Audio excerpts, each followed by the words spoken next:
Hi, let me show you how to remove the background from an image using MLJAR Studio.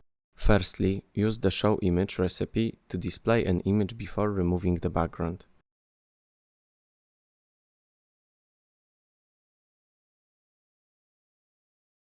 Then, find the Remove Background from Single Image recipe. Choose the image which you want to edit,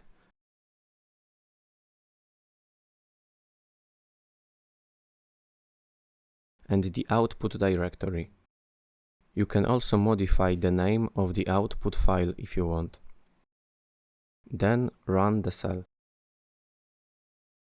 After that, use the Show Image recipe again to show the effect.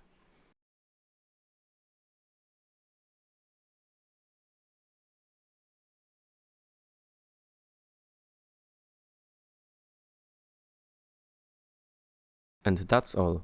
See ya.